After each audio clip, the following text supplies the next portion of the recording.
আকাশবাণী গুৱাহাটী পুৱাৰ আঞ্চলিক বাতৰি পঢ়িছোঁ উৎপল কুমাৰ দাসে। এতিয়া প্ৰধান বাতৰিসমূহ হ'ল বিটিচি পৰিষদীয় নিৰ্বাচনত বিপিএফ ১৭খন আসনেৰে একক বৃহৎ দল, ইউপিপিএলৰ ১২খন, বিজেপিৰ ৯খন আসন লাভ। পেৰিছ চুক্তি বহুপক্ষীয় জলবায়ু পৰিৱৰ্তন প্ৰক্ৰিয়াৰ উল্লেখনীয় পদক্ষেপ বুলি পেৰিছ জলবায়ু চুক্তিৰ ৫ম বাৰ্ষিকী উপলক্ষে দিয়া ভাষণত প্ৰধানমন্ত্ৰী নৰেন্দ্ৰ মোদীৰ প্ৰকাশ। কৃষি খণ্ডৰ সমৃদ্ধিৰ হকে কেন্দ্ৰীয় চৰকাৰে সম্ভৱপৰ সকলো পদক্ষেপ গ্ৰহণ কৰিছে বুলি কেন্দ্ৰীয় কৃষিমন্ত্ৰী নৰেন্দ্ৰ সিং টোমৰৰ প্ৰকাশ। অসমত কোভিডৰ পৰা আৰোগ্যৰ হাৰ ৯৭.৮৯% বৃদ্ধি আৰু অসমত প্ৰথম পৰ্যায়ত স্বাস্থ্যসেৱাৰ সৈতে জড়িত ৬৮ লাখ লোকক কোভিড-১৯ৰ প্ৰতিষেধক বিনামূলীয়াকৈ প্ৰদানৰ ব্যৱস্থা। এতিয়া শুনক বিতং বাতৰি। বড়োলেণ্ড স্বায়ত্তশাসিত পৰিষদ বিটিচিৰ ৪০খন আসনৰ বাবে অনুষ্ঠিত নিৰ্বাচনত কোনো এটা দলে নিৰংকুশ সংখ্যাগৰিষ্ঠতা অৰ্জন কৰিব নোৱাৰিলে। যোৱা নিশা ঘোষিত ফলাফল অনুসৰি বিপিএফ দলে ১৭খন আসন লাভ কৰি একক বৃহৎ দল হিচাপে পৰিগণিত হৈছে। ইউপিপিএলে ১২খন, বিজেপিয়ে ৯খন আৰু কংগ্ৰেছ, এআইইউডিএফ আৰু গণ সুৰক্ষা পাৰ্টীয়ে এখনকৈ আসন লাভ কৰিছে। নিৰ্বাচনত ইউপিপিএলৰ সভাপতি প্ৰমোদ বড়োৱে ককলাবাৰী আৰু গয়বাৰী দুটা সমষ্টিত প্ৰতিদ্বন্দ্বিতা কৰি দুটাতে বিজয় সাব্যস্ত কৰিছে। ইউপিপিএলৰ পৰা প্ৰাক্তন এনডিএফবি নেতা গোবিন্দ বসুমতাৰীয়ে ভৈৰৱকুণ্ডত আৰু ৰঞ্জিত বসুমতাৰী ওৰফে বি ফেৰেংগাই চিৰাংদুৱাৰ সমষ্টিত জয়লাভ কৰিছে। বিপিএফৰ সভাপতি হাগ্ৰামা মহিলাৰীয়ে দুটা সমষ্টিৰ পৰা প্ৰতিদ্বন্দ্বিতা কৰিছিল যদিও কচুগাঁও সমষ্টিত তেওঁ ইউপিপিএলৰ উকিল মুছাহাৰীৰ হাতত পৰাজয় বৰণ কৰে। তেওঁ দেৱৰগাঁও সমষ্টিত বিজয়ী হয়।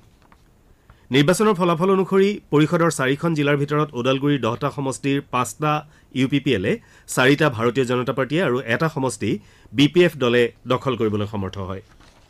বাক্সা জিলাৰ মুঠ 11টা সমষ্টিৰ ভিতৰত ইউপিপিএলে 5খন, বিজেপিয়ে 3খন, বিপিএফে 2খন আৰু গণ সুৰক্ষা পাৰ্টীয়ে এখন আসন লাভ কৰিছে। চিৰাং জিলাৰ 7টা সমষ্টিৰ বিপিএফে 5খন আৰু ইউপিপিএল আৰু বিজেপিয়ে এখনকৈ আসন লাভ কৰিছে। আনহাতে কোকৰাঝাৰ জিলাৰ 12টা সমষ্টিৰ ভিতৰত বিপিএফ দলে 9খন আৰু ইউপিপিএল, বিজেপি আৰু কংগ্ৰেছ দলে এখনকৈ আসন লাভ কৰে। প্ৰধানমন্ত্ৰী নৰেন্দ্ৰ মোদীয়ে কৈছে যে ভাৰত ২০১৫ চনৰ পেৰিছ চুক্তিত নিৰ্ধাৰণ কৰা লক্ষ্যত উপনীত হোৱাই নহয়, বৰঞ্চ এই লক্ষ্যতকৈ ভালেখিনি আগবাঢ়ি গৈছে। ৰাষ্ট্ৰসংঘ, ব্ৰিটেইন আৰু ফ্ৰান্সে যুটীয়াভাৱে আয়োজন কৰা জলবায়ু শীৰ্ষ সন্মিলন ২০২০ত ভাষণ দি প্ৰধানমন্ত্ৰী মোদীয়ে কয় যে যুৱক যুৱতী আৰু ভৱিষ্যৎ প্ৰজন্মক অনুপ্ৰাণিত কৰাৰ বাবে নিৰ্ধাৰিত লক্ষ্যৰ বিপৰীতে লাভ কৰা সাফল্যৰ পৰ্যালোচনা হ'ব লাগে। ভাৰতে সৌৰ শক্তি উৎপাদনৰ ক্ষমতা ২০১৪ চনৰ ২.63 গিগাৱাটৰ পৰা সম্প্ৰতি প্ৰায় ৩৬ গিগাৱাটলৈ বৃদ্ধি কৰিবলৈ সমৰ্থ হৈছে বুলিও তেওঁ উল্লেখ কৰে। আন্তঃৰাষ্ট্ৰীয় সৌৰ জোঁট আৰু বিপৰ্যয় প্ৰতিৰোধী আন্তঃগাঁথনি জোঁটৰ লেখীয়া ঐতিহাসিক পদক্ষেপৰ বিষয়ে উল্লেখ কৰি প্ৰধানমন্ত্ৰীয়ে কয় যে ভাৰতে ২০৪৭ চনত স্বাধীনতা লাভৰ শতবৰ্ষত নিজৰ লক্ষ্য অতিক্ৰম কৰি আশা কৰাতকৈ অধিক উন্নত প্ৰদৰ্শন দাঙি ধৰিবলৈ সমৰ্থ হ'ব। তেওঁ কয় যে ভাৰতে দেশৰ বনাঞ্চলৰ পৰিসীমাৰ সম্প্ৰসাৰণ ঘটাইছে আৰু নিজৰ জৈৱ বৈচিত্ৰ্য সুৰক্ষিত কৰিছে। তেওঁ লগতে এই কথাও কয় যে ভাৰত ইতিমধ্যে বিশ্বৰ চতুৰ্থ সৰ্বাধিক নৱীকৰণযোগ্য শক্তি উৎপাদন কৰা দেশৰূপে পৰিগণিত হৈছে আৰু দেশে ২০৩০ চনৰ ভিতৰত ৪৫০ গিগাৱাট নৱীকৰণযোগ্য শক্তি উৎপাদন কৰাৰ লক্ষ্য নিৰ্ধাৰণ কৰিছে। কেন্দ্ৰীয় কৃষিমন্ত্ৰী নৰেন্দ্ৰ সিং টোমৰে কৈছে যে চৰকাৰে কৃষকসকলৰ সৰ্বাত্মক উন্নয়ন সুনিশ্চিত কৰাৰ লগতে দেশৰ কৃষি খণ্ডৰ সমৃদ্ধিৰ হকে সম্ভৱপৰ সকলো ধৰণৰ পদক্ষেপ লৈছে। কালি 10ম জ্ঞান বিনিময় সন্মিলনৰ উদ্বোধনী অনুষ্ঠানত ভাষণ দি তেওঁ কয় যে দেশৰ কৃষকসকলে কেন্দ্ৰীয় চৰকাৰে সূচনা কৰা সংস্কাৰ প্ৰক্ৰিয়াৰ উপকাৰ লাভ কৰিবলৈ আৰম্ভ কৰিছে। চৰকাৰে খেতিয়কসকললৈ উপযোগী তথ্য যোগান ধৰাৰ উদ্দেশ্যে তথ্য প্ৰযুক্তি খণ্ডৰ অত্যাধুনিক সঁজুলি ব্যৱহাৰ কৰিবলৈ লৈছে বুলিও শ্ৰী টোমৰে প্ৰকাশ কৰে। দেশৰ খেতিয়কসকলৰ তথ্য ভাণ্ডাৰ গঢ়ি তোলা বিষয় সন্দৰ্ভত কেন্দ্ৰীয় কৃষিমন্ত্ৰীগৰাকীয়ে কয় যে খেতিয়কসকলক ভূমি স্বাস্থ্য, বানপানীৰ আগতীয়া বতৰা আৰু কৃষিভূমিৰ ভূমিলেখাৰ তদাৰকৰ বাবে এই ভাণ্ডাৰ ব্যৱহাৰ কৰা হ'ব। তেওঁ কয় যে চৰকাৰে কৃষি কাৰ্যক লাভদায়ক কৰি তুলিবলৈ বিচাৰিছে যাতে খেতিয়কসকলৰ বাবে লাভ নিশ্চিত কৰিব পৰা যায়। শ্ৰী টোমৰে কয় যে কৃষিখণ্ড লাভদায়ক হৈ উঠিলেহে নতুন প্ৰজন্ম ইয়াৰ প্ৰতি আকৰ্ষিত হ'ব। ৰাজ্যত ভোটাৰ তালিকা সংশোধনী প্ৰক্ৰিয়াৰ অহা 15 ডিচেম্বৰত অন্ত পৰিব। এই সন্দৰ্ভত অসমৰ মুখ্য নিৰ্বাচন বিষয়া নীতিন খাৰে কালি কামৰূপ মহানগৰ জিলাৰ উপায়ুক্তৰ কাৰ্যালয়ত এখন পৰ্যালোচনা বৈঠকত মিলিত হয়। বৈঠকত উপায়ুক্ত বিশ্বজিৎ পেগুৱে মুখ্য নিৰ্বাচন বিষয়াগৰাকীক জিলাখনত চলি থকা ভোটাৰ তালিকাৰ বিশেষ সংশোধনীৰ কাম কাজৰ বিষয়ে বিতংভাৱে অৱগত কৰে।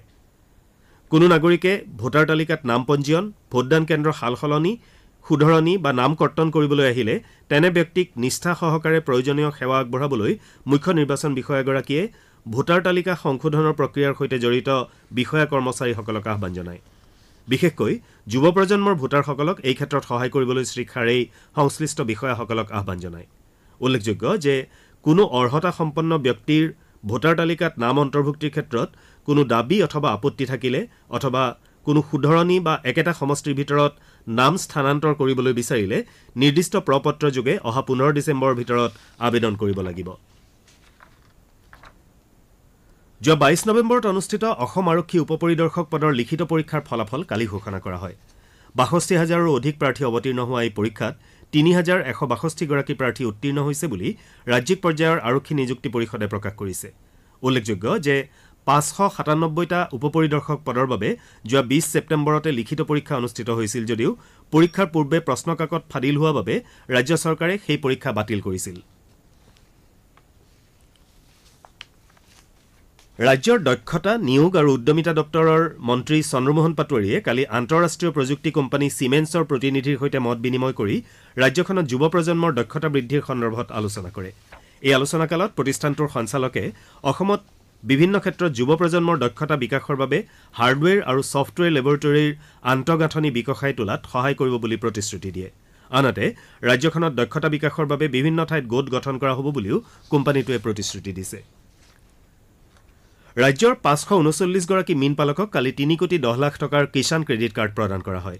মীন মন্ত্ৰী পৰিমল শুক্লবৈদ্যই কালি আনুষ্ঠানিকভাৱে এই কাৰ্ড বিতৰণ কৰি মীন খণ্ডৰ গুৰুত্ব উপলব্ধি কৰি ইয়াৰ সুবিধাসমূহ গ্ৰহণ কৰিবলৈ হিতাধিকাৰীসকললৈ অনুৰোধ জনায়। ফিছ ফেডৰ উত্তৰণ সাধন কৰা হৈছে বুলি উল্লেখ কৰি তেওঁ কয় যে ইয়াৰ জৰিয়তে মীন খণ্ডৰ লোক অধিক লাভৱান হ'ব পাৰিব। তেওঁ গুৱাহাটীৰ ৰূপনগৰত ফিছ ফেডৰ পুনৰ নিৰ্মিত কাৰ্যালয় ভৱন এটা মুকলি কৰে।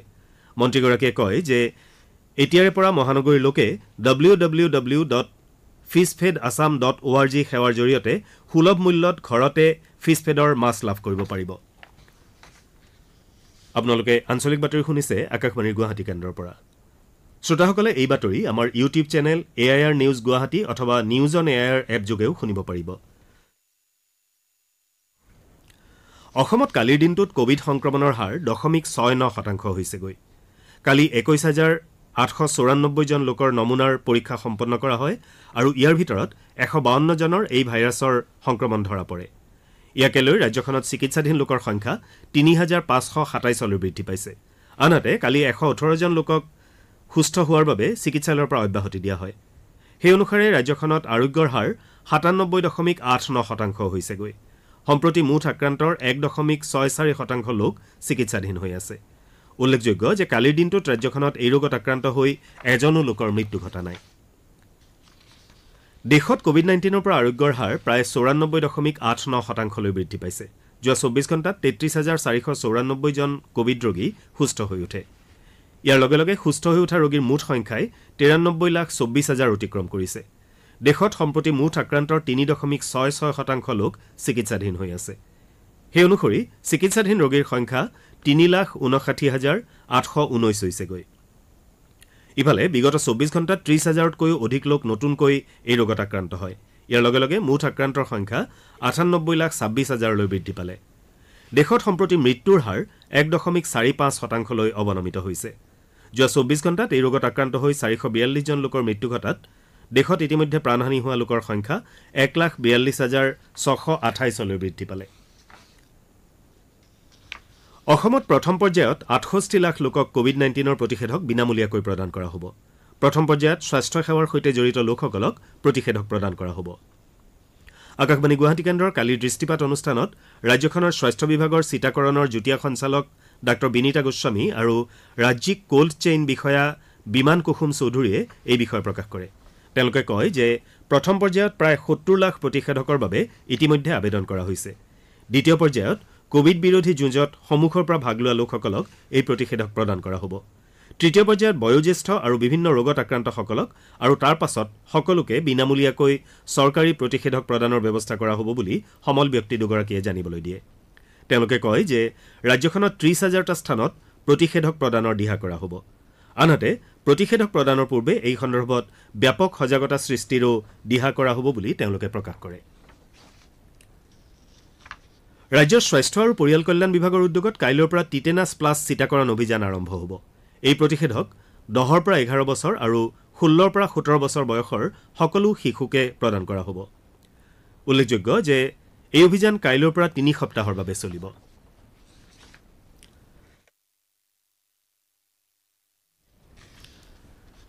কেন্দ্ৰীয় চৰকাৰে প্ৰকাশ কৰিছে যে চলিত খাৰিফ বিপণন বতৰত দেশৰ প্ৰায় 40,53,000 ধান খেতিৰ কৃষক উপকৃত হৈছে।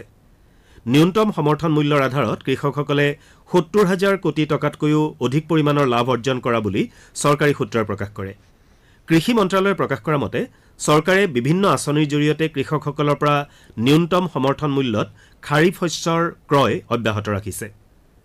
মন্ত্ৰালয়ে লগতে কয় যে পাঞ্জাব, হাৰিয়ানা, উত্তৰ প্ৰদেশ, তেলেংগানা, উত্তৰাখণ্ড, তামিলনাডু, চণ্ডীগড়, জম্মু কাশ্মীৰ, কেৰালা, গুজৰাট, অন্ধ্ৰপ্ৰদেশ, ওড়িশা, মধ্যপ্ৰদেশ, মহাৰাষ্ট্ৰ আৰু বিহাৰত চৰকাৰী ক্ৰয় ব্যৱস্থা সুচাৰুৰূপে চলি আছে। সৰ্বমুঠ 372 লাখ টন চৰকাৰী ক্ৰয়ৰ ভিতৰত 202 লাখ টনতকৈও অধিক শস্য পাঞ্জাবৰ পৰাই ক্ৰয় কৰা হৈছে আৰু ই সমগ্ৰ দেশৰ মুঠ ক্ৰয়ৰ 54.45%। এতিয়া আজি গুৱাহাটীৰ পৰা প্ৰকাশিত দৈনিক বাতৰি কাকতৰ প্ৰথম পৃষ্ঠাৰ বাতৰি চমু অৱলোকন আগবঢ়াইছে প্ৰণীতা দেৱীয়ে। বিটিচি নিৰ্বাচনৰ ফলাফল সংক্ৰান্তীয় বাতৰিক দৈনিক অসম কাকতে তুমুল যুঁজ BPF UPPLৰ, অসমীয়া প্ৰতিদিন কাকতে কঠিন যুদ্ধত হাগ্ৰামাৰ চমক বিটিচিত ওলমা পৰিষদ, নিয়মীয়া বাৰ্তা কাকতে বিটিচিত বিজেপি প্ৰমোদৰ চমৎকাৰ, আমাৰ অসম কাকতে হাৰি নগল হাগ্ৰামা, দৈনিক জনমভূমি কাকতে বিটিচিত হাগ্ৰামাই শীৰ্ষত, অসমীয়া খবৰ কাকতে বিটিচিত প্ৰমোদ বিজেপিৰ পৰিষদ, দৈনিক অগ্ৰদূত কাকতে একক সংখ্যাগৰিষ্ঠতা নাপালে কোনেও শিৰোনামেৰে মুখ্য বাতৰি পৰিৱেশন কৰিছে। বাতৰিটোক দ্য চেণ্টিনেল আৰু দি আছাম ট্ৰিবিউন কাকতেও মুখ্য বাতৰিৰ স্থান দিছে। কা বাতিলৰ দাবীত পুনৰ প্ৰতিবাদী কাৰ্যসূচী, কা আন্দোলনৰ পঞ্চশ্বহীদক সশ্ৰদ্ধ সোঁৱৰণ, কা বিৰোধী আন্দোলনৰ এবছৰ সম্পূৰ্ণ, ৰাজ্যৰ বিভিন্ন ঠাইত প্ৰতিবাদ সাব্যস্ত কৰাৰ বাতৰিক আজি গুৱাহাটীৰ পৰা প্ৰকাশিত কাকতসমূহে গুৰুত্ব সহকাৰে প্ৰথম পৃষ্ঠাত স্থান দিছে। জয়পুৰ সংৰক্ষিত বনাঞ্চলত 2টা হাতীৰ মৃত্যু হোৱাৰ ঘটনাৰ তদন্তৰ বাবে কেন্দ্ৰীয় পৰিৱেশ আৰু বন মন্ত্ৰালয়ে বিশেষজ্ঞৰ দল প্ৰেৰণৰ বাতৰিটোক দি চেণ্টিনেল কাকতে প্ৰথম পৃষ্ঠাত স্থান দিছে। আজি প্ৰকাশিত আন কেতবোৰ গুৰুত্বপূৰ্ণ বাতৰি হ'ল অসম আৰক্ষীৰ SI পৰীক্ষাৰ ফলাফল ঘোষণা, 597টা পদৰ বিপৰীতে 3,162 গৰাকী উত্তীৰ্ণ, আমেৰিকাত ফাইজাৰ ভেকচিনৰ ড'জ প্ৰদানত অনুমতি, ৰাজ্যত হাজাৰৰ সীমা চেৰাই গ'ল কৰোনা মৃত্যুৱে, 7ম দিনত কৃষক আন্দোলন ইত্যাদি। এয়াই আছিল আজি গুৱাহাটীৰ পৰা প্ৰকাশিত দৈনিক বাতৰি কাকতৰ প্ৰথম পৃষ্ঠাৰ বাতৰিত চমু অৱলোকন। পৰৱৰ্তী বাতৰি শুনক উৎপল কুমাৰ দাসৰ পৰা। ধন্যবাদ প্ৰণীতা দেৱী। কেন্দ্ৰীয় স্বাস্থ্যমন্ত্ৰী ডঃ হৰ্ষবৰ্ধনে কয় যে চৰকাৰে বৰ্তমান চিকিৎসা সেৱাৰ মান উন্নত কৰাত গুৰুত্ব আৰোপ কৰিছে। নতুন দিল্লীৰ লেডী হাৰ্ডিং চিকিৎসা মহাবিদ্যালয়ৰ সমাৱৰ্তনত ডিজিটেল ব্যৱস্থাৰে দিয়া ভাষণত তেওঁ আৰু কয় যে মহামাৰীৰ ক্ষেত্ৰত উন্নতমানৰ চিকিৎসা সেৱা আগবঢ়াবলৈ হ'লে চিকিৎসা বিষয়ক শিক্ষাৰ প্ৰসাৰ বৃদ্ধি কৰিব লাগিব। তেওঁ বিদ্যাৰ্থীসকলক উদ্দেশ্যি কয় যে দেশত উচ্চ মান বিশিষ্ট চিকিৎসা সেৱা আগবঢ়াবলৈ হ'লে চিকিৎসক তথা বিশেষজ্ঞসকলে তেওঁলোকৰ শিক্ষাৰ মান বৃদ্ধি কৰাৰ প্ৰয়োজন।